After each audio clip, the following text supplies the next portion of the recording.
Good afternoon, ladies and gentlemen. Since I have the graveyard slot, I'm reliably informed that after we've had such a lovely lunch, that the temperature in the room will be increasing by 5 degrees in the next 10 minutes. So it's up to me to keep everyone awake. And I guess as I wait for the Ulster Scots translation to kick in, we will kick on. Ladies and gentlemen, I am Tim. I'm a family farmer. The last session of therapy that I had, I was asked the question, why are you farming? Business or pleasure? And I guess the pictures attempt to illustrate the difference. In my scholarship, there was a focus on family farm businesses. Generally speaking, it's my experience that owner-managers dominate such businesses. Owner-managers are risk-averse. Essentially, we don't want to make a Horlicks and lose the family silver. And as a result, change happens slowly, if at all. And I guess I was asked the question by an Australian scholar, how long does it take for a European or for a United Kingdom farm business to go bust? The answer, 50 years. What I wanted to achieve during my scholarship was to compare and contrast business practice between Northern Ireland in particular, or the UK in general, and the rest of the world, to evaluate responsiveness to change within such businesses and within the same geographical context, and to bring recommendations if recommendations were needed. And essentially it was to go see, go get and go repatriate the knowledge back to the UK. My travels took me to the land of the long white cloud. I spent 37 days. I had somewhere between 45 and 50 meetings, right from the Minister of Agriculture or the Minister for Primary Industries, to give him his proper title, right down. And I covered something like 3,700 miles. I crossed the Tasman Sea, spent 15 days in Australia, primarily in Western Australia and in South Australia. And in Western Australia, it was the whole area around St Esperance and the area in the northern wheat belt, which is essentially 2 hours north of Perth. And in South Australia, it was the area around Clare and Loxton, essentially 3 or 4 hours from Adelaide. And I finished up with a couple of days in Victoria. Then the 3 UK amigos, the Ulsterman, that was me, the Englishman, that was Rob Craig, and the Wildman, that was Heather Wildman. We went off to South America for 2 weeks, and we spent 6 days in Chile, 4 days in Peru, and finished off with 4 days in Brazil.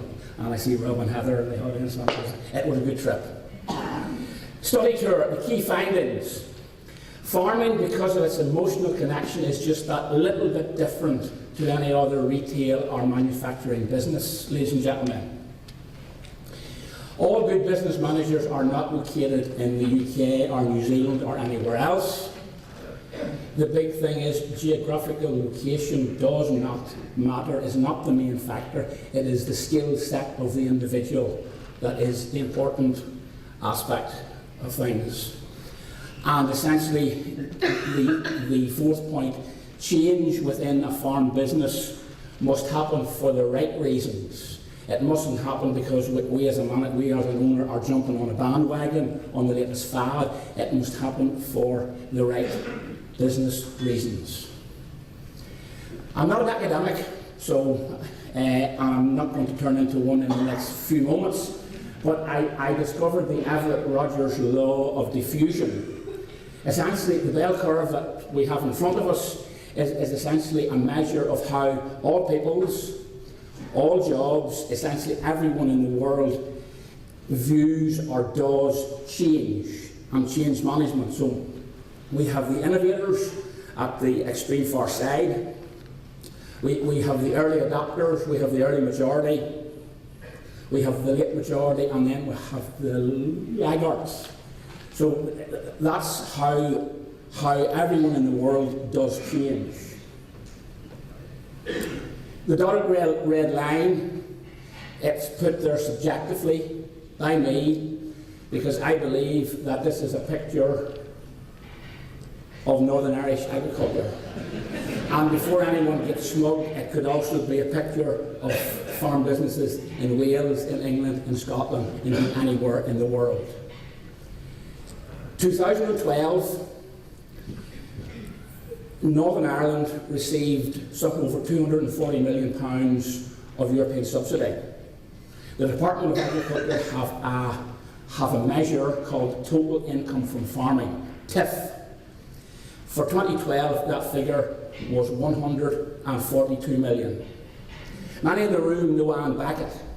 Ladies and gentlemen, when Anne was editing my report, and I can't see her, but she's bound to be here, not once, not twice, front row, but 3 times, Anne emailed me to find out if this figure was correct, if there wasn't a typo. And essentially, that sums up perhaps where Northern Irish agriculture and Northern Irish farm businesses and the rest of the UK farm businesses are. So we do ourselves a disservice with how the subsidy system is imposed or is worked out. I'll never be president of the UFU by saying that, but it's the truth, folks. New Zealand agriculture in one picture. This is the Puquito, and I hope I've done the Maori some justice. This is New Zealand's cheeky bird, otherwise known as the swamp hen.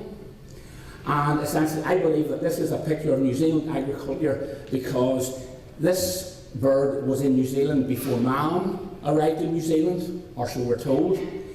Because of its name, the swamp hen, it likes damper, marshier, wetter conditions. So when I tell you that that was a real live one that I took this time, the picture I took this time last year, and when I tell you that it was on a high-yielding dairy farm just at the very northern point of the South Island, those are 2 reasons, ladies and gentlemen, why I believe that that bird is responsive to change and therefore is a picture of New Zealand agriculture. Key take-home messages. Farm business should be treated as 2 businesses, not just one. What do I mean? I mean a farming partnership, and I mean a land and property company, or business. That allows us to really get deeper into what the business is actually doing. Correct business skills and competencies and early control is vital, both for the young men and the young women going into agriculture, and there's a point there. A stat in New Zealand proved or showed that where these young folk had the proper business skills and competencies, where they had a 3rd level education, and where they were allowed early control, those businesses were 20% better off, better managed, more profitable. Written strategic and risk management planning essential. Risk management planning and strategic planning, as I saw it, in Australia was perhaps limited to the more climatic challenged areas, to the areas with little rainfall. Well, folks, I grew up in Wales, but certainly where I come from, it started to rain in August 2011 and only really stopped last April. So that's one good reason why I believe that all our businesses should have written strategic and risk management plans. Business performance monitoring essential. Essentially, we need to be doing our KPIs. We need to be knowing what our business is doing, because if we don't know, we can't change. Farmers must talk profit, profit, profit. The pub talk shouldn't be, oh, my field of wheat did 4 tonnes. It should be, my field of wheat left £200 an acre behind it, profit. We need to be talking that way, and not from a production aspect. And essentially, it's backed up by the rules of profit must apply. So it must be the rules of economics, it must be sound economics that are the reasons for change. Global perspective. We've heard much in the media, and indeed this morning, of the 9 billion people that are going to be on this planet by 2050. What's our job as farmers?